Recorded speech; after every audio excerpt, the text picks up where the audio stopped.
క్రీస్తునందు ప్రియమైన వారలారా, క్రీస్తు ప్రభునామం పేరట మీ అందరికీ త్రిత్వం తర్వాతి 3వ ఆదివారం ఈ ఆదివారపు శుభాకాంక్షలు తెలియజేస్తూ ఉన్నాను. అందరూ క్షేమమని తలుస్తూ ఉన్నాను. మీ కొరకు ప్రార్థన చేస్తూ ఉన్నాను. ఒకవేళ మీకు అనారోగ్య పరిస్థితులు, ఇబ్బందులు, శోధనలు ఏమైనా ఉంటే వాటి నిమిత్తం కూడా ప్రతిదినం ప్రార్థిస్తున్నాం. విశ్రాంతి దినం, పరిశుద్ధ దినం కనుక ఈరోజు ప్రత్యేకమైనటువంటి ప్రార్థన కూడా చేయటానికి మేము సిద్ధంగా ఉన్నాం. తలలు వంచండి, చిన్న ప్రార్థన చేసుకుందాం. పరిశుద్ధుడైన దేవా, నీకు వందనములు, స్తుతులు, స్తోత్రాలు తండ్రి. దేవా, గత ఆదివారం మొదలుకొని ఆదివారం వరకు మమ్మల్ని కాపాడినందుకు నీకు వందనాలు, స్తుతులు, స్తోత్రాలు. విశ్రాంతి దినం ప్రభా పరిశుద్ధ దినముగా ఆచరించాలని నీ బిడ్డలు ప్రభు నీ ఆజ్ఞకు లోబడి 6 దినాలు మాకు పని దినాలుగా ఇచ్చావు దేవా. 7వ దినం మాకు కలిగిన బాధలు, మాకు కలిగిన శ్రమలు, మాకు కలిగిన సంతోషం మీతో పంచుకోవడానికి ఈ రోజున ఏర్పాటు చేసినందుకు వందనాలు.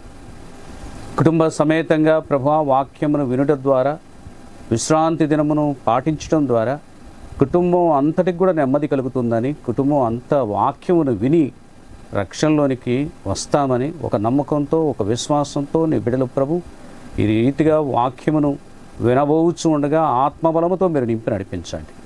ఒకవేళ ఎవరికైనా అనారోగ్య పరిస్థితులు, ఇబ్బందులు ఉంటే వారి పరిస్థితులు ఎరిగిన దేవుడు కనుక వారి పరిస్థితుల నుండి విడిపించి నెమ్మదిని కలిగించుమని, ఈ వారం తగిన దీవెనలు మీరు ఇచ్చి మహిమ, ఘనత, ప్రభావం పొందుతున్నామని యేసునామమున అడుగుచున్నాము తండ్రి, ఆమేన్. Third Sunday after Trinity. ఈ ఆదివారం మిమ్మల్ని ప్రేమపూర్వకంగా వాక్యంలోనికి ఆహ్వానిస్తున్నాను. వెళ్దాం రండి. ఈరోజు మనం చదువుకున్నటువంటి వాక్య భాగాలు పాత నిబంధన పాఠ్యభాగముగా యెషయా గ్రంథం 12వ అధ్యాయం 1 నుంచి 6 వచనాలు మనం చదువుకున్నాం. పత్రిక పాఠ్యభాగముగా అపోస్తుల కార్యముల గ్రంథం 3వ అధ్యాయం 1 నుంచి 16 వచనాలు చదువుకున్నాం. సువార్త పాఠ్యభాగముగా లూకా సువార్త 15వ అధ్యాయం 11 నుండి 32 వచనాలు మనం చదువుకున్నాం. చదువుకున్నటువంటి వాక్య భాగంలో మనకు కనపడుతున్నటువంటి టాపిక్ ఫర్గివ్ మీ ఫాదర్ అనే అంశం మనకు చాలా స్పష్టంగా కనబడుతుంది. ప్రియులారా, నన్ను క్షమించు తండ్రి, ఈ అంశం మనకు కనబడుతుంది. మూలవాక్యానికి మనం వెళ్ళి చూద్దాం రండి. లూకా సువార్త 15వ అధ్యాయం 18వ వచనం. అక్కడ ఈ రీతిగా వ్రాయబడి ఉంది, నేను లేచి నా తండ్రి యొద్దకు వెళ్ళి, తండ్రి, నేను పరలోకమునకు విరోధముగాను నీ ఎదుటను పాపము చేసి తిని. చూడండి, తప్పు చేయకుండా ఏ మనుష్యుడు లేడు. మనుషులందరిలో పాపముంది, కానీ పాపాన్ని తెలుసుకున్నవారు ధన్యులు. పాపాన్ని తెలుసుకొని దేవుని దగ్గరకు వచ్చినటువంటి వారు శ్రేష్ఠులవుతారని ఈరోజు వాక్య భాగంలో మనకు స్పష్టంగా చెప్పబడుతుంది. ప్రియులారా, వెళదాం రండి. లూకా సువార్త 15వ అధ్యాయం 11 నుండి 32 వచనాలు మనం చదువుకున్నాం కదా సువార్త పాఠ్యభాగంగా. అక్కడ మనకు కనపడుతుంది ఇంటలెక్ట్, బుద్ధి అనేది మనకు చాలా స్పష్టంగా కనపడుతుంది. లూకా సువార్త 15వ అధ్యాయం 17 వచనంలో, అయితే బుద్ధి వచ్చినప్పుడు వాడు, నా తండ్రి యొద్ద ఎంతోమంది కూలివాండ్రకు అన్నము సమృద్ధిగా ఉన్నది, నేనైతే ఇక్కడ ఆకలికి చచ్చిపోవచ్చున్నాను. చూసారా, తప్పిపోయినటువంటి కుమారుడు బుద్ధి తెచ్చుకున్నట్టుగా, తనకు జ్ఞానోదయం అయినట్లుగా ఈ వచనం మనకు సాక్ష్యం ఇస్తుంది. ప్రియులారా, యేసుక్రీస్తు ప్రభు ఉపమానము ద్వారా మనకు ఎన్నో విషయాలను బోధించారు. ఆయన అర్థం అవటం కోసం ఎన్నో ఉపమానాలను యేసుక్రీస్తు ప్రభు బోధించారు. ఆ ఉపమానాల్లో ఒక ఉపమానం ఇది. ప్రియులారా, ఈరోజు చదువుకున్నటువంటి ఈ వాక్య భాగంలో లేక యేసుక్రీస్తు ప్రభు చెప్పినటువంటి ఈ ఉపమానంలో 8 విషయాలు మనకు కనపడతాయి. మొదటిది తండ్రి ఎవరికి గుర్తు? ఇక్కడ తండ్రిగా ఉన్నటువంటి ఆ వ్యక్తి ఎవరికి గుర్తు అంటే దేవునికి గుర్తు. దేవుని యొక్క ప్రేమకు, దేవుని యొక్క క్షమాపణ గుణానికి గుర్తుగా అక్కడ కనపడుతుంది. రెండవదిగా మనం చూస్తే పెద్ద కుమారుడు ఎవరికి గుర్తు?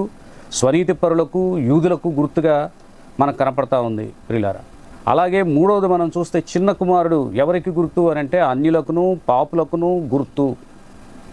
అలాగే క్షమాపణ పొందగోరిన వారికి గుర్తుగా ఉన్నాడు అని చెప్పబడుతూ ఉంది. ఇక 4వదిగా మనం చూస్తే ఆస్తి, సంపద, ధనం దేనికి గుర్తు అంటే పరలోకంలో ఉన్నటువంటి ధనానికి గుర్తు.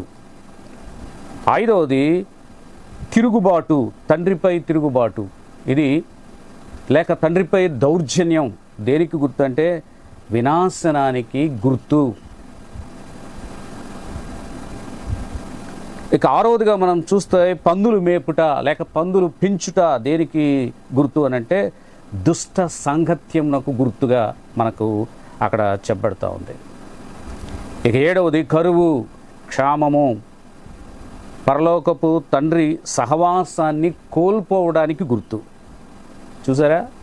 ఇక చివరిదిగా 8వది తంతి వాయిద్యములతో విందు దేనికి గుర్తాయంటే తప్పిపోయిన వాడు తిరిగి వస్తే, ఒక పాపి పశ్చాత్తాపంతో దేవుని దగ్గరకు వస్తే పరలోకంలో తండ్రి దగ్గర జరిగేటటువంటి గొప్ప ఆనంద సంబంధమైనటువంటి విందుకు గుర్తు.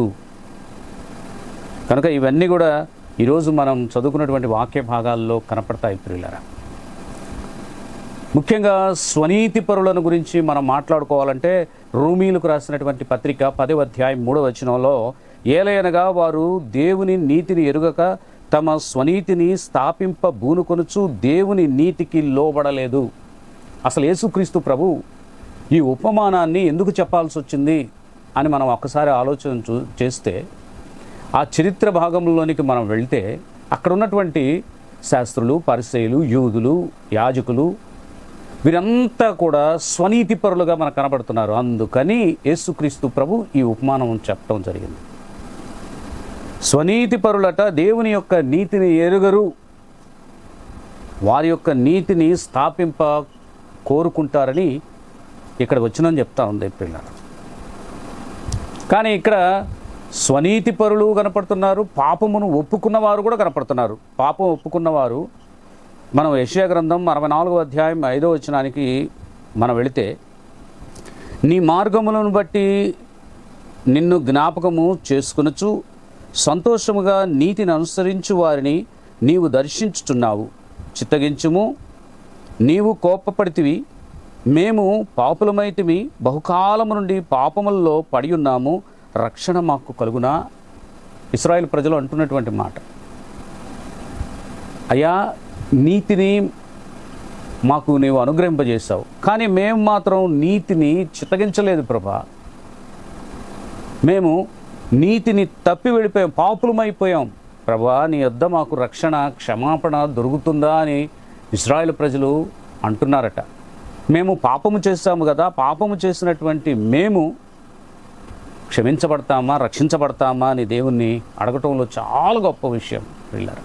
కనుక ఈ క్యారెక్టర్స్ అన్నీ కూడా మనకు కనపడతాయి. ఈరోజు స్వనీతి పరులు కనపడతారు, అలాగే పాపమును ఒప్పుకున్నవారు కనపడతారు. తండ్రి అయినటువంటి దేవుడు ఏ రీతిగా ప్రేమిస్తాడో, ఆయన ప్రేమ అందరికీ ఎలా పంచుతాడో కూడా మనకి ఈరోజు వాక్య భాగంలో చాలా స్పష్టంగా కనపడుద్ది ప్రియులరా.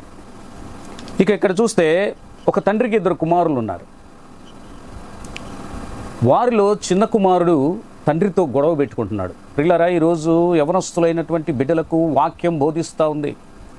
తల్లిదండ్రులపై గొడవలాడుతున్నటువంటి పిల్లలతో దేవుడు మాట్లాడుతున్నాడు. ఈరోజు తల్లి, తండ్రి వారిరువురు ఎంతగానో ప్రేమిస్తారో ఆ ప్రేమను గురించినటువంటి విషయాన్ని కూడా దేవుడు ఇక్కడ మనకు స్పష్టంగా తెలియజేస్తున్నాడు. స్నేహితుల యొక్క మాట విని చిన్న కుమారుడు తండ్రితో గొడవ పడుతున్నాడు. ఈరోజు ఈ సమాజంలో కూడా అనేక మంది పిల్లలు స్నేహితుల యొక్క మాటలు విని తండ్రితోనూ తల్లితోనూ గొడవలు పడుతున్నటువంటి వారు అనేకులు, ఆస్తి పంచుకొని వెళ్ళిపోతున్నటువంటి వారు అనేకులు, తల్లిదండ్రుల మాట వెనక నశించిపోతున్నటువంటి వారు కూడా అనేకులు. వారి కొరకు ఈ వాక్యం, నూతన నిబంధనలో ఈ వాక్యం, ఈరోజు మనం చదువుకున్నటువంటి వాక్యం వారిని హెచ్చరించడానికే, యవ్వన తరాన్ని ఉద్దేశించి దేవుడు మాట్లాడుతున్నాడు. ఎవరైతే తల్లిదండ్రుల్ని హింసిస్తున్నారో, ఎవరైతే తల్లిదండ్రుల్ని ఏడ్పిస్తున్నారో, ఎవరైతే తల్లిదండ్రుల్ని కొడుతున్నారో, తిడుతున్నారో, బాధిస్తున్నారో వారందరికీ ఈ వాక్యం ఇవ్వబడింది. వారందరి కొరకే ఆలోచన చేయండి. ఈరోజు వాక్యం వింటున్నటువంటి మీరు యవనస్తులారా ఆలోచన చేయండి. మీ తండ్రి యొక్క దుస్థితిని, మీ తల్లి యొక్క పరిస్థితిని ఒక్కసారి ఆలోచన చేయండి. నీకు జన్మనిచ్చినటువంటి తల్లిదండ్రులు, అలాగే నిన్ను గర్భంలో మోసినటువంటి తల్లి నిన్ను గర్భంలో నుండి బయటకు వచ్చిన తర్వాత నీ ఆలనా పాలన చూసి నీకు గోరుముద్దలు తినిపించినటువంటి నీ తల్లి, నీ ఎడల ప్రేమ కలిగినటువంటి నీ తల్లి నీ తండ్రి ఇరువురు కూడా నీకు చిన్న దెబ్బ తగిలితే ఓర్చుకోలేక బాధపడుతూ కన్నీరు విడుస్తూ డాక్టర్ దగ్గరకు తీసుకువెళ్ళి వారు డాక్టర్ యొక్క సలహా తీసుకునేంతవరకు ఆందోళన చెందుతూ వేదన చెందుతూ ఉన్నటువంటి ఆ తల్లిదండ్రుల్ని ఈరోజు హింసించడం తగునా? ఒక్కసారి ఆలోచించండి. బాధించటం తగునా? నీకోసం, నీ క్షేమం కోసం వారు ఆహారం తిన్నా తినకపోయినా పిల్లలు ఆహారం తింటే చాలని వారు పస్తులున్నటువంటి సందర్భాలను ఒక్కసారి గుర్తు చేసుకో ప్రియమైనటువంటి దేవుని బిడ్డలారా. అలాంటి తల్లిదండ్రుల యొక్క మాటను ధిక్కరించి ఈరోజు యవనస్తులైనటువంటి పిల్లలు స్కూల్స్కి వెళ్ళి కాలేజెస్కి వెళ్ళి వాళ్ళు ఏం చేస్తున్నారు? ఫ్రెండ్స్ యొక్క మాటలు వింటున్నారు. ప్రేమ అనే ప్రేమలో పడిపోతూ ఆ ప్రేమలో కొన్నాళ్ళు అలాగుండి ద్వేషంతో మరలా విడిపోయి నశించిపోతున్నటువంటి వారు ఎంతోమందిని ఈ సమాజంలో మనం చూస్తూ ఉన్నాం ప్రియులారా. పూర్వకాలంలో పిల్లలు ఎంత పద్ధతుల్ని ఎరిగి ఉన్నారో, ఎంత గౌరవ సాంప్రదాయాలతో బ్రతికారో, తల్లిదండ్రులకి ఎంత విధేయులై ఉన్నారో అలాంటి విధేయత ఈరోజు కరువు అయిపోయింది. తల్లిదండ్రులకి భయపడే పిల్లలు లేరు. తల్లిదండ్రులను గదివేటటువంటి పిల్లలు ఎక్కువగా మనకు కనపడుతున్నారు. తల్లిదండ్రులు ఎలాగైనా ఏ కష్టమైనా చేసి వారికి సంపాదించి పెట్టాలి అనేటటువంటి ధోరణితో వ్యవహరిస్తున్నటువంటి పిల్లలు. ఒక్కసారి యవనస్తులారా గుర్తు చేసుకోండి, నీ తల్లిని నీ తండ్రిని హింసిస్తున్నావేమో, బాధ పెడుతున్నావేమో. ఇదొక మార్గం అయితే మరొక మార్గం ఆస్తులు పంచమని పిల్లలు గొడవలు పడుతూ తండ్రిని తల్లిని ఇరువురిని కూడా తమ అరచేతులతో తమ అరికాళ్ళతో తన్నుతున్నటువంటి పిల్లలు ఎంతోమంది ఉన్నారు. పిల్లలు ఎంత బాధపడతాడు ఆ తండ్రి, అయినా భరిస్తారు ఆ తల్లిదండ్రులు ఇద్దరు కూడా. నా పిల్లోడు సక్రమైనటువంటి మార్గం, నా కుమార్తె సక్రమైనటువంటి మార్గంలో ఉంటే చాలు అని అనుకుంటారు. నా పిల్లలు బాగుంటే చాలు అని అనుకుంటారు. ఒక్క ముద్ద కోసం కూడా ఆశపడరు వాళ్ళు. మేము ఎలాగున్నా పర్వాలేదు, మా పిల్లలు క్షేమంగా ఉంటే చాలు అనుకునేటటువంటి ఆ తల్లిదండ్రుల యొక్క ప్రేమను గుర్తించలేకపోతున్నారంటే ఎంత దౌర్భాగ్యం. బైబిల్ గ్రంథంలో చెప్పబడింది, నీ తల్లిని నీ తండ్రిని సన్మానింపుము అని చెప్పబడింది కదా. మరి ఏ రీతిగా మనం తల్లిదండ్రుల్ని సన్మానిస్తున్నాం, ఏ రీతిగా మన తల్లిదండ్రుల్ని ప్రేమిస్తున్నాం పిల్లరా? చూడండి, నీతో మరణం వరకు నడిచేది ఎవరో తెలిసిన తల్లి తండ్రి. వారు బతుకున్నంతకాలం నీ గురించి ఆలోచన చేస్తారు. వాళ్ళు ఎంత వృద్ధులైనా నీవు తనకు బిడ్డవే కనుక నీ గురించి ఆలోచన చేసేటటువంటి నీ తల్లిదండ్రులను విడిచిపెట్టి స్నేహితుల యొక్క మాట విని తల్లిదండ్రుల మీద తిరుగుబాటు చేయటం, దౌర్జన్యంగా ప్రవర్తించటం నేరం కాదా? ఇదే పరిస్థితి నీవు పెద్దవాడివై నీవు కూడా పిల్లల్ని కన్నప్పుడు నీ పిల్లలు ఇలాంటి పరిస్థితిలోనికి వచ్చి నిన్ను బాధ పెడతంటే అప్పుడు జ్ఞాపకం వస్తుంది ప్రియులారా. నువ్వే కొలతతో కొలిచావో తిరిగి అదే కొలతతో కొలవబడతావని బైబిల్ గ్రంథం చెప్పబడింది. కనుక ఈరోజు వాక్య భాగం ద్వారా ప్రేమ ఎట్టిదో గుర్తు చేసుకోండి. నిజమైన ప్రేమ ఎక్కడుంది? ఫ్రెండ్స్లో ఉందా? నిజమైనటువంటి ప్రేమ ప్రేయస్లో ప్రియుల్లో ఉందా? నిజమైనటువంటి ప్రేమ తండ్రిలో ఉంది, దేవునిలో ఉంది. దేవుని ప్రేమ ఎంత గొప్పదంటే నీకోసం ప్రాణం పెట్టిన ప్రేమ, నీకోసం త్యాగం చేసిన ప్రేమ, నీకోసం బలియాగం చేసినటువంటి ప్రేమ, నిన్ను రక్షించటం కోసం తపన పడుతున్నటువంటి ప్రేమ దేవుని ప్రేమ. వదిలేసుకుంటావా? నిన్ను నాశనం చేసే నీ స్నేహితుడే సాతాను. నిన్ను అగ్నిలో వేయాలని, నిన్ను సంపూర్ణంగా నశింపజేయాలని కోరుకుంటున్న వాడి స్నేహమునే కోరుకుంటున్నావు కానీ దేవుని యొక్క స్నేహాన్ని, తల్లిదండ్రుల యొక్క స్నేహాన్ని కోరుకోలేకపోతున్నావు అంటే నీవు ఎంతటి దౌర్భాగ్య స్థితిలో ఉన్నావో ఒక్కసారి జ్ఞాపకం చేసుకోమని వాక్యం సెలవిస్తుంది. ఒకవేళ నువ్వు తల్లిదండ్రుని ప్రేమిస్తే, తల్లిదండ్రుల యొక్క మాటల్ని ఎప్పటికి కూడా వింటూ ఉంటే నువ్వు ధన్యుడివే. రండి, ఇక్కడ తండ్రితో గొడవపడి చిన్న కుమారుడు ఆస్తి ఇమ్మని వెళ్ళిపోతున్నాడు. నా ఆస్తి నాకు ఇచ్చేయమన్నాడు. పెద్ద కుమారుడు అలాగనే చూస్తూ ఉన్నాడు. పెద్ద కుమారుడు తండ్రితో ఉంటాడు, ఎప్పుడు తండ్రి మాటను వింటాడు. కానీ చిన్న కుమారుడు తన స్నేహితుల వలన చెడిపోయి నా ఆస్తిని నాకు పంచమని గొడవాడితే తండ్రి అన్నాడు, అయ్యా ఇద్దరు కలిసి ఉండండి అయ్యా, ఇద్దరు నా పిల్లలే కదా అంటే, లేదు ఒప్పుకోలేదు, నేను వెళ్ళిపోతాను, నాది నాకు పంచమంటే తండ్రికి చేసేది ఏమీ లేక పెద్ద కుమారుడికి చిన్న కుమారుడికి ఆస్తిని పంచి ఇచ్చాడట. ఆస్తిని తీసుకొని పోయినటువంటి ఈ చిన్న కుమారుడు ఏం చేశాడో చూడండి ప్రియులారా. వెళ్ళిపోయి భోగ విలాసాలకు ధనమంతయు కూడా దుర్వినియోగం చేశాడంట. దుర్వ్యాపారము చేసినట్టుగా మనకు కనపడుతుంది. వేశ్యల సాంగత్యం కోసం ఖర్చు పెట్టాడు, ఆటల కోసం ఖర్చు పెట్టాడు, అలాగే నాట్యం కోసం ఖర్చు పెట్టాడు. ఇలాగున తను దుర్వ్యాపారం చేసి సమస్తం ఉన్నదంతా, ఫ్రెండ్స్ మాటలు విని ఉన్నదంతా పోగొట్టుకున్నాడంట పిల్లారు. సర్వదాస్తి కూడా మంట కలిపేశాడు. ఎంత భయంకరమో చూడండి. ఇప్పుడు అందరూ విడిచిపెట్టిపోయారు. ఇతన్ని గనుడని చెప్పినటువంటి వారు, నువ్వు గొప్పవాడివని చెప్పినటువంటి వారు, ఆ స్నేహితులు ఎటుపోయారో తెలీదు. ఇతని దగ్గర ఉన్నటువంటి వేశ్యలు ఎటుపోయారో తెలీదు. ఇతనితో కలిసి తాగి తిన్నటువంటి వారు ఏమైపోయారో తెలీదు. ఒక్కడే మిగిలిపోయాడు ప్రియులారా, ఒక్కడే మిగిలిపోయాడు. ఏం చేయాలో అర్థం కావట్లేదు. తండ్రి దగ్గరికి వెళ్ళలేని పరిస్థితి కనుక ఏదో ఒక పని చేసుకుందామని ఆశపడుతున్నాడు. ఇదే సమయంలో దేశంలో దారుణమైనటువంటి కరువు వచ్చింది. ఈ కరువు బాధ అక్కడ ఉన్నటువంటి ప్రజలు తట్టుకోలేకపోతున్నారు. ఈయన కూడా ఈ కరువు బాధను తట్టుకోలేక ఒక యజమానుని దగ్గరికి వెళ్ళాడు. పందులు పెంపకం చేస్తున్నటువంటి యజమానుని దగ్గరికి వెళ్ళి జీతగాడిగా, రోజువారీ కూలీగా నన్ను పెట్టుకోమని అడిగాడు పిల్లారు. అయ్యా, ఆకలి బాధకు తట్టుకోలేకపోతున్నాను. చూడండి, ఎప్పుడైనా ఆకలి బాధ కలిగినప్పుడు, ఆకలి దప్పికి మనకి ఎక్కువగా వేస్తున్నప్పుడు, చాలని తిండి తింటున్నప్పుడు అప్పుడు గుర్తుకొస్తారు మన తల్లిదండ్రులు. అప్పుడు గుర్తుకొస్తారు నిజమైనటువంటి ప్రేమ కలిగిన వారు ఎవరు అనేది అప్పుడు గుర్తుకొస్తారు. ఇక్కడ అదే జరిగింది ప్రియులారా. ఇప్పుడు ఎవరు రాలేదు. తన పనికి కుదర్చబడ్డాడు. యూదుల సంప్రదాయం ప్రకారంగా పందులను మేపకూడదు, పందులను కాయకూడదు. అలాంటిది చివరికి ఈయన దుస్థితి ఎలా వచ్చిందంటే ఆ యజమానుడు పెట్టే ఆహారం కూడా చాలటం లేదు ఈయనకి. ఎందుకంటే దేశం కరువులో ఉంది. అందువలన యజమానుడు పెట్టేటటువంటి భోజనం చాలక అర్ధాకలతో బాధపడుతూ ఏం చేస్తున్నాడంటే పందులు తినేటటువంటి పొట్టును కూడా తినటానికి ఇష్టపడుతున్నాడు. యూదులు స్పెషల్గా ఆ పొట్టును తయారు చేస్తారు, దాన్ని కూడా తినొచ్చు. కానీ అది కడుపులో మంట వేస్తుంది, నొప్పి వేస్తుంది. అయినా సరే ఈ ఆకలి నొప్పిని తట్టుకోవడం కోసం, ఆ నొప్పిని కూడా భరించడం కోసం పందులు తినేటటువంటి పొట్టును కూడా తినడానికి ఇష్టపడుతున్నాడంటే ఎంత దారుణమైనటువంటి పరిస్థితిలో అతను ఉన్నాడో మనకు అర్థమవుతుంది ప్రియులారా.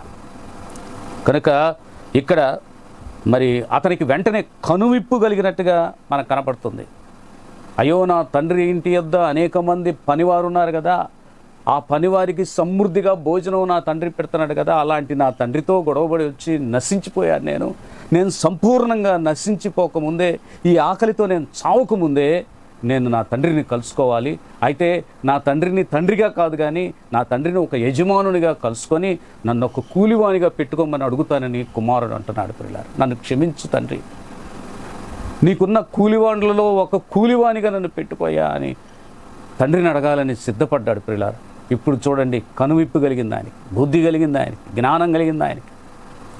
కొంతమంది ఇలా కూడా రానటువంటి వాళ్ళు అలాగనే ఉండిపోయి నశించిపోయిన వాళ్ళు ఉన్నారు. కొంతమంది కనువిప్పు కలిగి తిరిగి వచ్చినటువంటి వారు ఉన్నారు.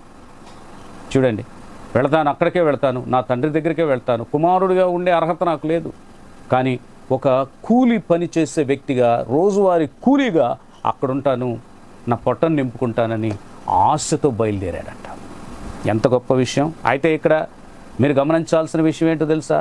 ఇతను దుర్వ్యాపారం చేసి ఇతను ఇక్కడ బాధపడుతూ ఉంటే అక్కడ అన్ని సమృద్ధిగా ఉన్నా తప్పిపోయిన కుమారుడు, ఇంటి నుండి వెళ్ళిపోయినటువంటి కుమారుడి కోసం ఎదురు చూస్తున్నాడంట ఆ తండ్రి. ఆ ప్రేమ ఎంత గొప్పది. కుమారుడి కోసం అర్ధాకలితో ఉంటున్నాడంట, సరిగ్గా భోజనం చేయట్లా, మనసులో దిగులు, హృదయం అంతా ఆందోళన, పట్టజాలైనటువంటి వేదనతో ఉండిపోయాడంట ఆ తండ్రి. ఎందుకో తెలుసా? ఒక కుమారుడు నా దగ్గరే ఉన్నాడు, కానీ చిన్న కుమారుడు వెళ్ళిపోయాడే, ఏం చేస్తున్నాడో, ఎలా ఉన్నాడో అని నిరంతరం ఆలోచన అంట. దేవుని యొక్క ప్రేమ ఎంత గొప్పది. నువ్వు దారి తప్పిపోతూ ఉంటే, నువ్వు పాపంలో పడిపోతూ ఉంటే దేవుడు ఎంత నిన్ను గురించి ఆలోచన చేస్తున్నాడు ఇక్కడ తెలియపరుస్తున్నాడు. ప్రియులారా, నువ్వు పాపంలో మగ్గిపోతా ఉంటే చూడలేకపోతున్నాడు ఆ తండ్రి. ఈ తండ్రి చూడలేకపోతున్నాడు, ఎదురు చూస్తూ ఉన్నాడు. కుమారుడు చిరిగిపోయినటువంటి బట్టలతో, ఏమాత్రం కూడా స్వరూపం లేక వికారమైనటువంటి ఆ దేహంతో అతను వస్తూ ఉన్నాడు. ఆ జుట్టును చూసినా, ఆ శరీరాన్ని చూసినా, ఆ వస్త్రాలు చూసినా నా కుమారుడు అని గుర్తించలేనటువంటి స్థితిలో అతను వస్తూ ఉంటే, చిక్కిపోయి వస్తూ ఉంటే, తండ్రి ఎదురు చూస్తున్నటువంటి తండ్రి మేడ మీద నుండి వృద్ధుడైన తండ్రి పరిగెత్తుకుంటే కుమారుడి కోసం పరిగెత్తుకుంటూ వెళ్ళాడంటే ఎక్కడి నుంచి వచ్చిందో తెలియదు ఈ శక్తి. బలహీనంగా ఉన్నటువంటి తండ్రి కుమారుడిని చూసి ఎంత బలాన్ని తెచ్చుకొని ఆయన పరిగెత్తున్నాడో చూడండి ప్రియులారా. అది ప్రేమ. ఇప్పుడు చెప్పండి, మీరు మన స్నేహితులకు అంత ప్రేమ ఉంటుందా? ఇప్పుడు చెప్పండి, కాలేజెస్లో మీరు చేసేటటువంటి ప్రేమ, స్త్రీ పురుషునితోనూ, పురుషుడు స్త్రీతోనూ చేసేటటువంటి ప్రేమలో ఇంత గొప్ప ప్రేమ ఉంటుందా?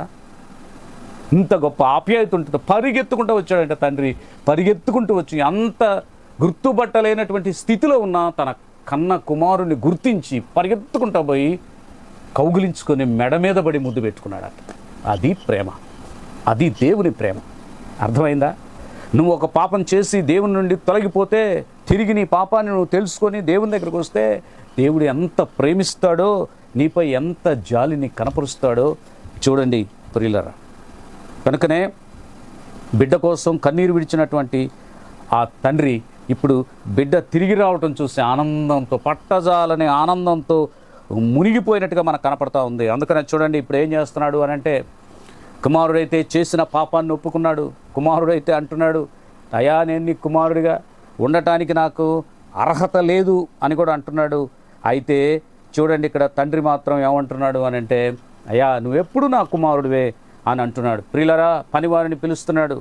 ఇక్కడ చూడండి, ప్రశస్త వస్త్రము వానికి తొడిగించు అని చెప్తున్నాడు. యెషయా గ్రంథం 61వ అధ్యాయం 3వ వచనం ప్రకారంగా మనం వెళితే, సియోనులో దుఃఖించు వారికి ఉల్లాస వస్త్రములు ధరింపచేయుటకును, బూడిదకు ప్రతిగా పూదండను, దుఃఖమునకు ప్రతిగా ఆనంద తైలమును, భారభరితమైన ఆత్మకు ప్రతిగా స్తుతి వస్త్రమును వారికిచ్చుటకును ఆయన నన్ను పంపియున్నాడు.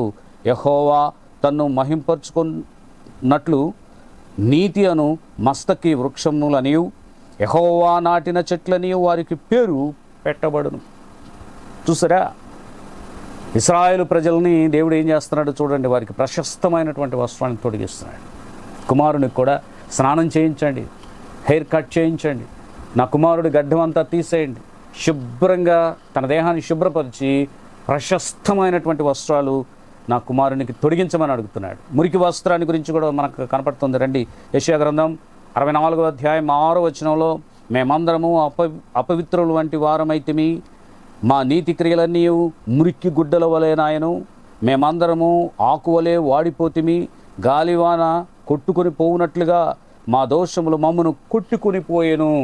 చూసారా, ఆ మురికి గుడ్డలన్నీ కూడా గాలివానకు కొట్టుకుపోయినట్టుగా వీరి మురికి గుడ్డలు కూడా, అంటే పాపం అనేది కూడా కొట్టుకుని పోయిందంట. కుమారుడు చేసిన తప్పిదములన్నిటి దేవుడు ఇప్పుడు ఏం చేస్తున్నాడు అని అంటే తీసివేస్తున్నాడు, కడిగి వేస్తున్నాడు, అన్నీ కొట్టుకొని పోతా ఉన్నాయి. ప్రియులారా, నువ్వు దారి తప్పిపోయి ఉంటే దేవుని దగ్గరకు నువ్వు వస్తే దేవుడు నిన్ను శుభ్రపరిచి నీకు ప్రశస్తమైన వస్త్రం, వెలుగు వస్త్రం, మహిమ వస్త్రం ధరింపజేస్తాడంట. చూడండి, నీ పాపపు వస్త్రాన్ని తొలగించి పరిశుద్ధ వస్త్రం ఆయన ఇస్తాడు. రెండవది ఉంగరం. ఉంగరం దేనికి గుర్తు అంటే అధికారానికి గుర్తు. ఆదికాండం 41వ అధ్యాయం 42వ వచనం 43వ వచనం 2 వచనాలు మనం చదువుకుంటే, మరియు ఫరో తన చేతినున్న తన ఉంగరము తీసి యోసేపు చేతిని పెట్టి సన్నపు నారబట్టలు అతనికి తొడిగించి అతని మెడకు బంగారపు గొలుసు వేసి తన 2వ రథం మీద అతన్ని ఎక్కించెను. అప్పుడు వందనము చేయుడని అతని ముందర జనులు కేకలు వేసిరి. అట్లు ఐగుప్తు దేశం అంతటి మీద అతనిని నియమించాను అని చెప్తున్నాడు. గొప్పవారికి కలిగేది ఇదే ప్రియులారా. రాజు ఉంగరం తీసి ముద్ర కలిగిన ఉంగరాన్ని యోసేపుకి ఇస్తున్నాడు. చూసారా, ఇక్కడ కూడా తండ్రి ఉంగరాన్ని, నువ్వు నా కుమారుడివే, నీకు అధికారం ఉంది, ఆ అధికారపు ఉంగరాన్ని యోసేపుకు ఎలా ఫరో ఇచ్చాడు, అలాగుననే తండ్రి నీవు నా కుమారుడివే, నా వారసుడివే అనే అధికారపు ఉంగరాన్ని తొలగించాడట. చూసారా, తర్వాత చెప్పులు లేవు, ఇప్పుడు చెప్పులను కూడా తొలగిస్తున్నాడు. అవి ఎలాంటి చెప్పులు కూడా చూద్దాం రండి. ఎఫెసీయులకు రాసిన పత్రిక 6వ అధ్యాయం 15వ వచనంలో, పాదములకు సమాధాన సువార్త వలనైన సిద్ధ మనస్సును జోడు తొడుక్కొని నిలవబడుడి. చూసారా, సువార్త, సమాధాన సువార్త, సమాధానం అనేటటువంటి ఆ చెప్పులను తొడుగుతున్నాడంట. సిద్ధ మనస్సు అనే జోళ్ళు తొడుగుతున్నట్టుగా మనకు కనపడతా ఉంది ప్రియులారా. తర్వాత అంతటితో ఆగిందా అంటే ఆగలేదు. క్రొవ్వినటువంటి దూడను వధించమని చెప్తున్నాడు. రండి, కొరింథీయులకు రాసినటువంటి మొదటి పత్రిక 11వ అధ్యాయం 25వ వచనంలో, ఆ ప్రకారమే భోజనమైన పిమ్మట ఆయన పాత్రను ఎత్తుకొని, ఈ పాత్ర నా రక్తము వలనైన క్రొత్త నిబంధన, మీరు దీనిలోనిది త్రాగునప్పుడల్లా నన్ను జ్ఞాపకం చేసుకున్నట్టుకై దీనిని చేయుడని చెప్పెను. చూసారా ప్రియులారా, యేసుక్రీస్తు ప్రభు మన కోసం చేసినటువంటి త్యాగం, మన కోసం ఆయన ఒక గొర్రెపిల్లగా వధించబడ్డాడు. మనం పాపం చేస్తే మన పాపాల నిమిత్తమై ఆయన బలి అయిపోయి మనల్ని కాపాడాడు ప్రియులారా. మనల్ని కాపాడాడు. అది జ్ఞాపకం చేసుకోండి. ఇక్కడ కూడా చూసారా, కుమారుడు వచ్చాడని ఆ తండ్రి క్రొవ్వినటువంటి దూడను వధింపజేశాడు. తర్వాత విందు. ప్రకటన గ్రంథం 19వ అధ్యాయం 7వ వచనం, 8వ వచనం, 9వ వచనం చదివితే అక్కడ ఇలాగున వ్రాయబడి ఉంది, ఆయన స్తుతించుడి, గొర్రెపిల్ల వివాహోత్సవ సమయము వచ్చినది, ఆయన భార్య తన్ను తాను సిద్ధపరచుకొని ఉన్నది, కనుక మనము సంతోషపడి ఉత్సహించి ఆయనను మహిమపరచదమని చెప్పగా వింటిని. మరియు ఆమె ధరించుకొనుటకు ప్రకాశములను నిర్మలములనైన సన్నపు నార బట్టలు ఆమెకి ఇయ్యబడెను. అవి పరిశుద్ధుల నీతి క్రియలు. చూసారా, సన్నపు నార వస్త్రములు సంఘానికి ఇవ్వబడ్డాయంట, గెలిచిన వారికి ఇవ్వబడ్డాయి.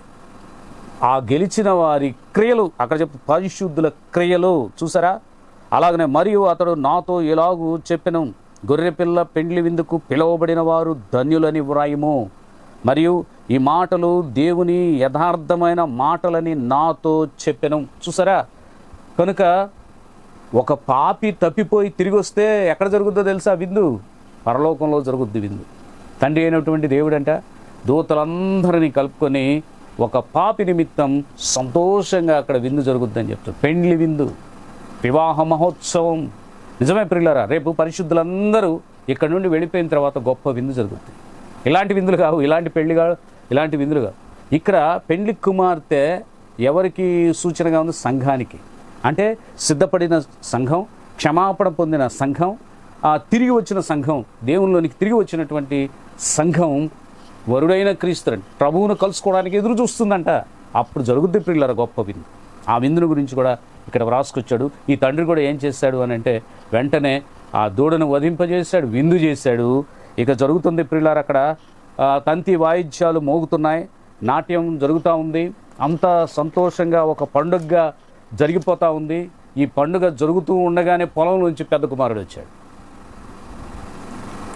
ఇంట్లోనికి వెళ్ళలేదు. ఏంటి వాయిద్యాలు, ఏంటి మేళతాళాలు, ఈ పాటలు ఏంటి, గానాలు, ప్రతిగానాలు ఏంటి ఇదంతా అని అడిగితే ఒక పనివాడిని పిలిచి అడిగితే పనివాడు అన్నాడంట, అయ్యా నీ తమ్ముడు తిరిగి వచ్చాడు, అందుకే మీ నాన్నగారు ఈ విందు చేస్తున్నాడు, ఇంట్లోనికి రమ్మనంటే నేను రాను, మా నాన్న విలువ అన్నాడు.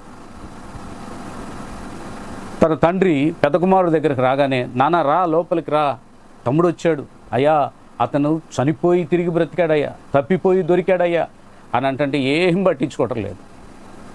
నానా నేను ఎప్పుడు నీతోనే ఉన్నా, నీ ఆజ్ఞలను పాటిస్తూనే ఉన్నా, ఏ రోజైనా నీకు ఎదురు తిరిగానా? వాడు ఎదురు తిరిగి ఆస్తిని పంచుకొని దుర్వ్యాపారం వేశ్యల నిమిత్తమై వాడు వెళ్ళి ఖర్చు పెట్టి వస్తే, వాడంతా పోగొట్టుకొని వాడు వస్తే వాడి నిమిత్తం ఇంత విందు చేస్తావా, ఇన్ని వాయిద్యాలు పెట్టి ఇంత పండుగ చేస్తావా? ఏ రోజన్నా నేను నీతోటి ఉన్నానే, నా స్నేహితులకు గొర్రెపిల్లి ఇచ్చావా, విందు చేసుకో అని, ఏదైనా పండుగ చేసుకోమని ఏదైనా ఇచ్చావా? తప్పిపోయిన వీడు, చెడిపోయిన వీడు వస్తే వాడికి విందు చేసావు నాన్న, ఇది నిజంగా తగునా? నేను నీతో ఉన్నానే, ఎప్పుడు నీ మాట జవదాటలేదే, అలాంటి నన్ను విడిచిపెట్టి వాడిని దగ్గరికి తీసుకున్నావు కదా అని ఏష్టపడుతున్నాడంట. అప్పుడు తండ్రి అంటున్నాడు, అయ్యా నావన్నీ నువ్వే కదా, నాతో నువ్వు ఉన్నావయ్యా, కానీ వాడయ్యా చచ్చిపోయి తిరిగి బ్రతికాడయ్యా, ఆలోచన చెయ్యయ్యా, వాడు అన్నీ తెలుసుకొని వచ్చాడయ్యా, ఆలోచన చేయి, మనం కూడా వదిలేస్తే వాడు ఏమైపోతాడయ్యా అని చెప్పిన పెద్ద కుమారుడు వినలేదంట. అందుకనే పెద్ద కుమారుడు ఎవరికి గుర్తుగా ఉన్నాడో తెలుసా? స్వనీతి పరులు. చాలామంది విశ్వాసులు అనుకుంటారు మాకే రక్షణ, యూదులు అనుకున్నారు మాకే రక్షణ, మాకు తప్ప వేరే వాళ్ళకి రక్షణ లేదు. ఈరోజు కూడా కొన్ని సంఘాలు చెప్తున్నాయి మాకే రక్షణ, మాకు తప్ప వేరే వాళ్ళకి లేవు. యేసుక్రీస్తు ప్రభు ఏమన్నాడు తెలుసా? నేను పాపులను పిలవచ్చి తిని, పాపులు నశించిపోవటం దేవునికి ఇష్టం లేదు ప్రియులరా, అందుకనే అందరినీ తీసుకొస్తున్నాడు. కానీ మనకు నచ్చట్లేదు ఆ పని. దేవునితో నేను పుట్టుక దగ్గర నుంచి ఉన్నాను కదా అని నచ్చట్లేదు, కానీ దేవుడు అందరినీ మోసుకొస్తున్నాడు ప్రియులారా. క్షమాపణ పొందగోరిన ప్రతి ఒక్కరిని తీసుకొని వస్తున్నాడు, రమ్మని పిలుస్తున్నాడు. ఇక్కడ మీరు గమనించాల్సినటువంటి విషయాలు ఇవే. కనుక అతను స్వనీతిపరుడు. ఈరోజు సంఘాలలో చాలామంది మాకేంటండి, మాలో ఏ తప్పు ఉందండి, మీరు ఎతికి చూపించగలుగుతారా అనే క్వశ్చన్ చేసేటటువంటి విశ్వాసులు ఉన్నారు ప్రియులారా. అయితే మీ విశ్వాసం వ్యర్థమేనని కొట్టిపడేస్తున్నాడు దేవుడు. స్వనీతి అనేది నీలో ఉంటే నువ్వు నన్ను చేరుకోలేవు, నువ్వు నాతో ఉన్నా నాతో నడవలేవు. నీ పాపాన్ని ఒప్పుకున్నప్పుడే నాతోటి నడవగలుగుతావు. నువ్వు పాపిని ప్రేమించలేకపోతే ఎలా? నీ స్వనీతితో నువ్వు గొప్పవాడిని అనుకుంటున్నావే కానీ క్షమించి వాడిని దగ్గరికి తీసుకుందాం, వాడిని కూడా రక్షణలోనికి తీసుకొద్దామని తలంచలేదు అని నీ విశ్వాసం వ్యర్థం అని చెప్పేశాడు. పెద్ద కుమారుడితో చెప్తున్నాడు, నాన్న నువ్వు అలా మాట్లాడకూడదు, ఎందుకు అట్లా మాట్లాడుతున్నావు? తమ్ముడు తప్పిపోయి వచ్చాడు అయ్యా, ఇన్నాళ్ళు మన దగ్గర లేడు కదా, మన దగ్గరకు వచ్చాడు, మన రక్త సంబంధి, నా రక్తం పంచుకుని పుట్టినటువంటి కుమారుని ఎలా వదిలేయమంటావు అని అంటున్నాడు. యోనా కనుక నినివే పట్టణస్తులు అందరూ నాశనం అయిపోవటానికి ఎదురు చూస్తే వాళ్ళందరూ గోనెపట్ట కట్టుకొని ఉపవాసం ఉండి ప్రార్థన చేసి రక్షించబడ్డారు. ఆ సహించలేకపోయాడు యోనా. అట్లా ఉంది ప్రియులారే, పెద్ద కుమారుడు సహించలేకపోయాడు, ఓర్చుకోలేకపోయాడు. అందుకనే స్వనీతి పరులకు దేవుడు బుద్ధి చెప్తున్నాడు, మీలో ఉన్న స్వనీతిని తొలగించండి, క్షమించటం నేర్చుకోండి, పాపిని క్షమించటం నేర్చుకోండి అని దేవుడు ఇక్కడ హెచ్చరించినట్టుగా మనకు కనపడుతుంది పిల్ల. కనుక యేసు క్రీస్తు ప్రభు క్షమిస్తున్నాడు, తిరిగి వస్తే క్షమిస్తున్నాడు. రెండవదిగా మనం చూస్తే ప్రియులరా, గ్రహింపు అనేది మనం చాలా చక్కగా చూస్తున్నాం. అపోస్తుల కార్యముల గ్రంథం 3వ అధ్యాయం 1 నుంచి 16 వచనాల్లో మనం చూస్తాం. ఇక్కడ మనం ఆ గొప్ప మాటని చూస్తాం ప్రియులారా. మనం గ్రహించుకోవాలి. రండి, అపోస్తుల కార్యముల గ్రంథం 3వ అధ్యాయం 10వ వచనంలో, శృంగారమును దేవాలయపు ద్వారమున వద్ద భిక్షము కొరకు కూర్చుండిన వాడు వీడే అని గుర్తెరిగిరి. వానికి జరిగిన దానిని చూచి విస్మయముతో నిండి పరవశులైరి అని చెప్పబడింది. చూసారా, విస్మయముతో నిండి పరవశులయ్యారంట. ఎందుకు? అతను పుట్టుకతోనే అతను కుంటివాడు, భిక్ష అడుక్కుంటూ ఉంటాడు. పైపెచ్చి ఇతను మోసుకొచ్చేవాళ్ళు కూడా కొంతమంది మనకు కనపడతా ఉంటారు ప్రియులారా. ఇతను అలాగ మోయబడతా ఉన్నాడు, ప్రార్థన వేళకు మోసుకొస్తారు. మీరు ఇక్కడ గమనిస్తే ప్రార్థన సమయానికి పేతురు, యోహాను 3 గంటల సమయానికి వాళ్ళు దేవాలయానికి వెళ్ళారు. ఈ దేవాలయం దగ్గర ఇతను శృంగారం అనేటటువంటి దేవాలయం ఆ ద్వారం దగ్గర ఇతను కూర్చొని ఉన్నాడు, భిక్ష అడుగుతున్నాడు. పేతురు యోహాన్లు కలిసి చూస్తున్నాడు, ఏమైనా దొరుకుదేమని చూస్తున్నాడు. కానీ పేతురు యోహాన్లు ఏమన్నారంటే, అయ్యా వెండి బంగారములు మా దగ్గర లేవు, మేము ఇవ్వలేము కూడా, మేము ఇవ్వగలిగింది ఒకటి ఉంది అని చెప్తున్నారు. యేసు క్రీస్తు ప్రభు నామం పేరట నీవు లెమ్మని కుడి చేయిని పట్టుకొని లేవనెత్తే వాడు లేచి కాళ్ళు నిలిపి వాడు గంతులు వేస్తూ పరిగెత్తుతూ దేవుని స్తుతిస్తూ దేవాలయంలోనికి వెళ్ళాడట. ఎంత గొప్ప విషయం! జనులందరూ చూసి ఆశ్చర్యపోయారంట ప్రియులారా, ఆశ్చర్యపోయారు. అందుకని ఇక్కడ మనం చదువుకున్నటువంటి వాక్య భాగంలో కూడా 8 విషయాలు మనకు కనపడతాయి. 1, ప్రార్థనకు వేళ అయింది, త్వరపడండి, మీరు కూడా ప్రార్థనకు వెళ్ళండి. యేసుక్రీస్తు ప్రభు కూడా సమయానికి ప్రార్థనకు వెళ్ళారు, దేవాలయంలోనికి వెళ్ళారు. పేతురు, యోహాన్లు కూడా దేవాలయానికి వెళ్ళారు, ప్రార్థన చేసుకోవడానికి వెళ్ళారు. రెండవది, ఆశతో ఎదురు చూచు వారికి ఖచ్చితంగా స్వస్థత కలుగుతుంది. స్వస్థత కలగటానికి నువ్వు ఆశతో ఎదురు చూడాలి. మూడవది, వాడు గంతులు వేస్తూ దేవాలయంలోనికి వెళ్ళి స్తుతించాడు. నీకు మేలు కలిగితే స్తుతించడం మర్చిపోవద్దు. నువ్వు శ్రమ నుండి, బాధ నుండి, కష్టం నుండి, ఇబ్బందుల నుండి విడిపించబడితే చాలామంది మర్చిపోతారు దేవుని స్తుతించడం, దేవుని గణపరచడం మర్చిపోతారు. స్తుతించడం మర్చిపోవద్దు అని చెప్తున్నాడు. 4వది, విస్మయం ఉంది, పరవశులైది బాగానే ఉంది, కానీ మారు మనసుగా ఉండాలి. నీ కళ్ళ ముందు జరిగినటువంటి సూచక్రియ, నీ కళ్ళ ముందు జరిగినటువంటి అద్భుత కార్యాలు చూస్తూ ఉండిపోవటం కాదు, నీలో మార్పు రావాలి. నువ్వు దేవుని నమ్మాలి. అర్థమైందా? ఇక 5వది, పేతురు, యోహాన్లు స్వస్థత నొందినటువంటి వాణిని తీసుకొని సొలొమోను మండపం దగ్గరకు వచ్చారు ప్రియులారా. అక్కడ అతన్ని నిలవబెట్టారు. ఇక 6వది ఏం జరిగింది అంటే, మండపంలోనికి పరుగులు తీసుకుంటూ జనులందరూ వచ్చేసారు. ఏం జరుగుతుందని. ఇక 7వది, సాక్ష్యముతో కూడినటువంటి ప్రసంగాన్ని పేతురు అక్కడ చేస్తాడు. 8వది, ఆ ప్రసంగాన్ని విన్నటువంటి వారు క్రీస్తు ప్రభు యొక్క త్యాగాన్ని తెలుసుకొని ఆయన ప్రేమను గ్రహించుకొని చాలామంది క్రీస్తు ప్రభువులోనికి వచ్చినట్టుగా కనపడుతుంది. మరికొందరైతే ద్వేషిస్తూ అసూయ చెందుతూ వెళ్ళిపోయినట్టుగా, స్వనీతిపరులైన వాళ్ళు ఆ రీతిగా వెళ్ళిపోయినట్టుగా మనకు కనపడతా ఉంది ప్రియులారా, కనపడతా ఉంది. కనుక ఇలా జరిగింది. యోహాను సువార్త 10వ అధ్యాయం 23వ వచనానికి మనం వెళితే, అది శీతాకాలం. అప్పుడు యేసు దేవాలయంలో సొలొమోను మండపమున తిరుగుచుండగా, సొలొమోను మండపానికి యేసుక్రీస్తు ప్రభు కూడా వెళ్ళి అక్కడ తిరుగుతూ ఉన్నాడంట. ఆ యోహాను సువార్త 5వ అధ్యాయం 1వ వచనానికి వెళితే, అటు తర్వాత యూదులు పండుగ ఒకటి వచ్చెను గనుక యేసు యెరూషలేమునకు వెళ్ళెను. చూసారా? 2వ వచనానికి కూడా వెళ్దాం. యెరూషలేములో గొర్రెల ద్వారం దగ్గర హెబ్రీ భాషలో బెతస్తా అనబడిన ఒక కోనేరు కలదు, దానికి 5 మండపములు కలవు. చూసారా ప్రియులారా? సొలొమోను కట్టించినటువంటి మండపాలు అక్కడ. బెతస్తా కోనేరు ఉంది. ఈ మండపాల్లో తలదాల్చుకొని అనేక మంది రోగులు అక్కడ పడి ఉన్నారు. యేసుక్రీస్తు ప్రభువే దేవాలయానికి వెళ్ళాడు. యేసుక్రీస్తు ప్రభువే దేవాలయానికి అధిపతి. దేవాలయంలో సింహాసనాసీనుడై కూర్చునేది ఆయనే, ఆ బలిపీఠం మీద ఆసీనుడై ఉండేది ఆయనే. అలాంటి ఆ దేవుడే దేవాలయానికి వెళ్ళాడు. ప్రియులారా, మనల్ని కూడా వెళ్ళమని చెప్తున్నాడు. బెతస్దా కోనేటి దగ్గరికి వెళ్ళాడు. అక్కడ ఆ మండపం దగ్గర ఉంటే అక్కడ మీరు చూడండి, వచనానికి మనం వెళదాం. 5వ అధ్యాయం 5వ వచనానికి వెళితే, యోహాను సువార్త 5:5లోకి వెళితే, అక్కడ 38 ఏండ్ల నుండి వ్యాధి గల ఒక మనుష్యుడిండెను. 38 సంవత్సరాల నుంచి వ్యాధితో బాధపడుతున్నాడంట. ప్రియులారా, వ్యాధితో బాధపడుతున్నాడు. 38 సంవత్సరాలు వెయిట్ చేయటువంటి కష్టమైనటువంటి పని. ఈరోజు ఉన్నటువంటి విశ్వాసులు ఎట్లా ఉన్నారంటే, నేను చర్చికి వెళ్ళగానే నాకు రోగం పోవాలి. అది ఎంత భయంకరమైనటువంటి రోగమైనా పోవాల్సిందే. చర్చికి వెళ్ళగానే నాకు కావాలి, పాస్టర్ గారు ప్రార్థన చేస్తే వెంటనే విడుదల కావాలి, యేసయ్యా నాకు వెంటనే విడుదల ఇచ్చేసాయి అని కోరుకుంటున్నారు. పూర్వం ఎంత వెయిట్ చేశారో చూడండి. ఎంతమంది ప్రభు వస్తాడు, ప్రభు కనికరిస్తాడు, ప్రభు స్వస్థపరుస్తాడు. 38 సంవత్సరాల నుంచి కోనేటిలో దిగాలని ఆశపడుతున్నటువంటి వాడు ఎంత నిరీక్షణ, పట్టుదల కలిగి ఉన్నాడు చూడండి ప్రియులారా. ఆ కోనేటిని దేవదూతలు వచ్చి కదిలిస్తే మొదట దిగినవాడు స్వస్థతను అందుతున్నాడే. ఇతని ముందు ఎంతమంది స్వస్థత పొంది వెళ్ళిపోయారో. సీనియర్ అనమాట, అక్కడ కూర్చొని ఉన్నాడు. అతనితో యేసయ్య, స్వస్థత పడగోరుచున్నావా? చూసావా? అవునయ్యా అంటాడు. ప్రభు అతన్ని లేపినట్టుగా మనం చూస్తున్నాం ప్రియులారా. యెషయా గ్రంథం 35వ అధ్యాయం 6వ వచనంలో, కుంటివాడు దుప్పి వలె గంతులు వేయును, మోగవాని నాలుక పాడును, అరణ్యంలో నీళ్లు ఊబుకును, అడవిలో కాలువలు పారును. దేవుని యొక్క కృప లాంటిది. చూసావా? కుంటివాడు, మోగవాడు ఎలా ఉంటాడో, అరణ్యంలో నీళ్లు పారును. దేవుని యొక్క వాక్యం ఎలా ప్రవహిస్తుందో చూడండి. పొర్లి ఎలా కట్టలు తెంచుకుని అది ఎలా కలుపుతుందో చూడండి ప్రియులారా. ఎంత గొప్ప విషయమో మీరు గ్రహించుకోండి. పేతురు ప్రసంగంలో ముఖ్య అంశం ఏంటి అని మనం ఆలోచన చేస్తే, అపోస్తుల కార్యముల గ్రంథం 13వ అధ్యాయం 15వ వచనంలో, మీరు జీవాధిపతిని చంపితిరి గాని దేవుడు ఆయన మృతుల్లో నుండి లేపెను, అందుకు మేము సాక్షులము. పేతురు అంటాడు, మేము సాక్షులమయ్యా. మేము స్వస్థపరచలేదు. మా భక్తి, మా విశ్వాసం, మా శక్తి ఇతను స్వస్థపరచలేదు. ఇతను స్వస్థత నొందాడంటే దానికి మూల కారణం నజరేయుడు అనేటువంటి యేసుక్రీస్తు ప్రభువే. మీరు ఆయన్ని ఏం చేశారంటే, సిలువకు మీరు అప్పగిచ్చారు, పిలాతుకు అప్పగిచ్చారు, పిలాతు సిలువకు అప్పగిచ్చారు. ఆయన సిలువ వేస్తుంటే చూసి ఆనందించారు మీరు. కానీ ఆయన త్యాగం చేశాడు మీకోసం, మనందరి కోసం. ఆయన ఆ త్యాగం చేయకపోతే మనకు రక్షణ లేదు.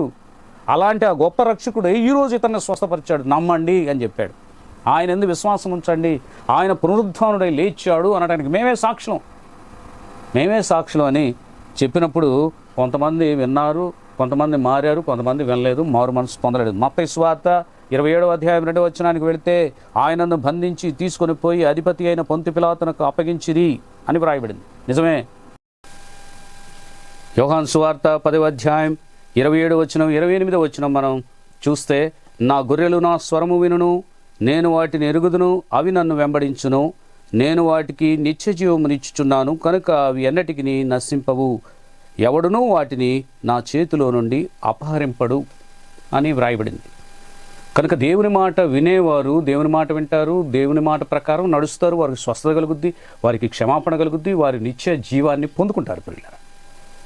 పేతురు ఈ ప్రసంగం చేస్తూ ఉంటే యోహాను గారు కూడా అక్కడే నుంచొని వీరిరువురు మాట్లాడుతూ ఉంటే, చాలామంది వెంబడించినటువంటి వారు, క్రీస్తు ప్రభుని నమ్మిన వారు ఉంటే, మరికొంతమంది స్వనీతి పరులు వెళ్ళిపోయారు.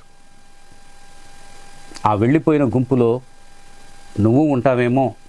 ఆ రోజు ఆ గుంపులో ఉండని అవసరంలో ఈరోజు నువ్వు ఉన్నావేమో, అలాగ వెళ్ళిపోతున్నావేమో, దారి తప్పిపోతున్నావేమో గుర్తు చేసుకో. ఇక మూడవదిగా మనం చూస్తే ప్రియులరా, హ్యాపీనెస్ అనేది సంతోషం. యెషయా గ్రంథం 12వ అధ్యాయం 1-6 వచనాలు మనం చూస్తున్నాం. 12వ అధ్యాయం 1వ వచనం చదువుతాను. ఆ దినమున మీరు ఇలాగందరూ, యెహోవా నీవు నా మీద కోపడితివి, నీ కోపము చల్లారను, నిన్ను స్తుతించున్నాను, నీవు నన్ను ఆదరించి ఉన్నావు. చూసారా, ఈ చదువుకున్నటువంటి వాక్య భాగంలో దేవుడు అంటే కోపడ్డాడంట. ఎందుకు కోపడతాడండి దేవుడు? మనం తప్పు చేస్తేనే, పాపం చేస్తేనే. దేవుని యొక్క కోపంలో ప్రేమ ఉంటుందండి. ప్రేమ, త్యాగం ఉంటుంది. తండ్రి ప్రేమలో కోపం ఉంటుంది, త్యాగం ఉంటుంది. మనం అనుకుంటాం తండ్రి ఎందుకు ఎప్పటిదాకా విసుక్కుంటాడు, కోపడతాడు అని. అంటే మన భవిష్యత్తును చూసేది ఆయనే. మనకు అన్ని విధాలా కూడా మేలు కలిగించి మనకు ఒక గొప్ప జీవితాన్ని ఇవ్వాలని తలంచుకునే తల్లిదండ్రులే.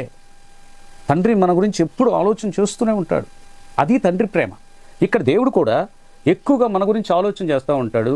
మన మార్గం తప్పిపోతున్నప్పుడు మనల్ని మార్గంలో పెట్టుకోవటానికి, సాతాను నుంచి విడిపించడానికి ఎన్ని ప్రయత్నాలు ఆయన చేస్తాడో పిల్లరా. నువ్వు దారి తప్పిపోతుంటే మరి కోప్పడాలి కదా. కోప్పడకపోతుంటే నువ్వు దారి తప్పిపోయినప్పుడల్లా సరే నాయన వెళ్ళిపో అంటే ఇక నువ్వు ఎప్పుడు రక్షణ పొందుతావు? నువ్వు ఎప్పుడు మారు మనసు పొందుతావు? నువ్వు ఎప్పుడు నిత్య జీవానికి హక్కుదారుడు అవుతావు? కనుక దేవుడు కోప్పడతాడు. ఆ కోపంలో ప్రేమ ఉంది. నిన్ను ప్రేమించాడు కనుక కోప్పడ్డాడు. పోతే పోనే వాడి దారి వాడే అని అనుకోవటం లేదు. నిన్ను ప్రేమించాడు, నిన్ను రక్షించాలనుకుంటున్నాడు కనుక ఆయన తిరిగి మనల్ని పిలుస్తున్నాడు. ఆయన కోపం చల్లారింది, రమ్మంటున్నాడు. రా నాన్న అని ఆయన పిలుస్తున్నాడు. నీ తప్పు నువ్వు తెలుసుకొని రమ్మని పిలుస్తున్నాడు. ఇక్కడ కూడా 4 విషయాలు మనకు కనపడుతున్నాయి ప్రియులారా. దేవుని కోపం చల్లారింది, ఆనందించండి. రెండవది, మనకు క్షమాపణ రక్షణ కలిగింది, స్తుతించి సంతోషించండి. మూడవది, మన ప్రభు అద్భుత కార్యములు ప్రకటించండి. ఆశ్చర్య కార్యములు మన ఎడల చేసి ఉన్నాడు కాబట్టి ప్రకటించండి. నాలుగవది, నూతన సంగీతములతో గానముతో దేవుని మహిమపరచండి. ఇవండి ఈ 4 విషయాలు గుర్తుంచుకోండి ప్రియులారా. 118వ సంకీర్తన 14వ వచనం 15వ వచనం చదువుకుందాం. యెహోవా నా దుర్గము, నా గానము, ఆయన నాకు రక్షణాధారమాయను. నీతిమంతుల గుడారముల్లో రక్షణను గూర్చిన ఉత్సాహ సునాదము వినబడును. యెహోవా దక్షిణ హస్తము సాహస కార్యములను చేయును. చూసారా ప్రియులరా, దేవుడు మనకు సునాదం, ఉత్సాహ సునాదం వినిపించేటట్లుగా చేస్తాడు. కనుక మనం అవుతామేక మనం వాయిద్యాలతో దేవుణ్ణి ఎలాగో స్తుతిస్తామో, పరలోకానికి వెళ్ళిపోయిన తర్వాత మనం అందరం కూడా ఎంత గొప్పగా ఆయన చేసిన, మన ఏడలు చేసిన సాహస కార్యాలన్నింటిని గురించి ఎంత గణపరుస్తామో ఒకసారి జ్ఞాపకం చేసుకోండి. తండ్రి కూడా తప్పిపోయిన కుమారుడు ఎంత ఆనందించాడండి. ఇక్కడ కూడా అదే, తప్పిపోయిన వాడు, పాపం చేసిన వాడు తిరిగి వస్తే దేవుని యొక్క కోపం చల్లారి వాడిని ఎలాగ ఆహ్వానిస్తుందో చూడండి. దేవుడు ఎలాగూ ఆనంద సంతోషాలు ఇచ్చాడో చూడండి పిల్లరా. 105వ సంకీర్తన 1వ వచనం 2వ వచనం కూడా చదువుకుందాం. యెహోవాకు కృతజ్ఞతాస్తుతులు చెల్లించుడి, ఆయన నామమును ప్రకటన చేయుడి, జనములలో ఆయన కార్యములను తెలియచేయుడి, ఆయనను గూర్చి పాడుడి, ఆయనను కీర్తించుడి, ఆయన ఆశ్చర్య కార్యములన్నిటిని గూర్చి సంభాషణ చేయుడి. చూసారా, ప్రభు చేసినటువంటి గొప్ప కార్యాలను బట్టి సంతోషంగా ఉండండి. సంతోషమే కదా మనకు కావాల్సింది. ఇప్పుడు శరీరం దాటి వెళ్ళిన తర్వాత మనకు కావాల్సింది నిత్య సంతోషం, నిత్య ఆనందం. ప్రాకులాడండి, మరి దానికోసమై మీరు ప్రయాసపడండి. మీరు వర్క్ చేయకపోతే ఎట్లా? దానికోసం పని చేయాలి. మీరు పని చేస్తేనే సాధించగలుగుతారు మీరు. అవును, దేవుడు నీ ఎడల జరిగించే అద్భుత కార్యాలు ఎన్నెన్నో. నువ్వు మారాలని కోరుకుంటే ఎన్నో అద్భుత కార్యాలు నీతో చేయిస్తాడు ఆయన, నీలో కలిగిస్తాడు ఆయన. ఆశ్చర్య కార్యములు అన్నిటిని గురించి సంభాషించేటట్టుగా దేవుడు చేస్తాడు ప్రియులా. చూసారా, ఈరోజు మనం చదువుకున్నటువంటి వాక్య భాగాల్లో 3 వాక్య భాగాల్లో మీరు జ్ఞాపకం చేసుకోండి. పోట్లాడి వెళ్ళిపోయినటువంటి కుమారుడు క్షమాపణతో తిరిగి వచ్చాడు. ఒక కుంటివాడు, పుట్టుకతోనే కుంటివాడు అయిపోయినటువంటి వాడు స్వస్థత నొంది దేవుని స్తుతిస్తూ ఇంటికి వెళ్ళాడు. చూడండి ప్రియులారా. ఇక మూడవదిగా వారిలో కలిగిన ఆనందం చూసారా, వారిలో కలిగినటువంటి సంతోషం ఎంత గొప్పదో ఇక్కడ ఈరోజు మనం చదువుకున్నటువంటి వాక్య భాగంలో చూస్తున్నాం. అవును, నువ్వు పాపం నుండి బయటికి రా, దేవుడు నిన్ను స్వస్థపరుస్తాడు. నిజంగా చెప్పాలి అంటే నీ శారీరక స్వస్థత కాదు, ఆత్మీయ స్వస్థత. నీ పాపముల వలన నువ్వు రోగిపోయి ఉంటే నీ రోగములన్నిటినీ తీసివేయటానికి, నిన్ను స్వస్థపరిచి నీకు ఆనంద తైలంతో అభిషేకించడానికి దేవుడు సిద్ధంగా ఉన్నాడు. మరి వస్తావా? ఈరోజైనా పాపక్షమాపణ పొందుతావా? తల్లిదండ్రులను హింసిస్తున్నటువంటి వారలారా రండి, మేమే నీతిమంతులం అనుకుంటున్నటువంటి విశ్వాసులారా, ఇతరులను ద్వేషిస్తూ నిందిస్తున్నటువంటి వారలారా రండి, దేవుడు పిలుస్తున్నాడు. అలాంటి మంచి మనస్సును ధరించుకొని దేవునితో అడుగు వేద్దాం. కనుక ఈరోజు దేవుడు చెప్పినటువంటి మాటలన్నిటిని గురించి గ్రహించుకొని ముందుకు నడుద్దాం ప్రియులారా. ఫర్గివ్ మీ ఫాదర్, నన్ను క్షమించు తండ్రి అని అడుగుదాం, క్షమాపణ పొందుదాం. అతి కృప దేవుడు నీకు ఇచ్చి నడిపించునుగాక. ఆమేన్. సమస్త జ్ఞానమును మించిన దేవుని సమాధానం యేసుక్రీస్తు వల్ల మీ హృదయములకు తలంపులకు కావలయుండునుగాక. ఆమేన్. ప్రియులారా గమనించండి, ప్రతి ఆదివారం వాక్యం మీకు అందిస్తూ ఉన్నాం. ఈ వాక్య భాగాన్ని దయచేసి మీరు విని సబ్స్క్రైబ్ చేసుకోండి. మీరు అనేకులకు షేర్ చేయండి, లైక్ చేయండి. మర్చిపోవద్దు ప్రియులారా, ఎందుకంటే ఇది ఆత్మ సంబంధమైనటువంటి ఆహారం. మీరు వినడమే కాదు, ఇంకా మీ స్నేహితులు అందరూ కూడా వినున్నట్లుగా మీరు ముందుకు నడవాలి. కనుక ఖచ్చితంగా సబ్స్క్రైబ్ చేయండి, లైక్ చేయండి, షేర్ చేయండి. దేవుడు మిమ్మల్ని దీవించును గాక. ఆమెన్.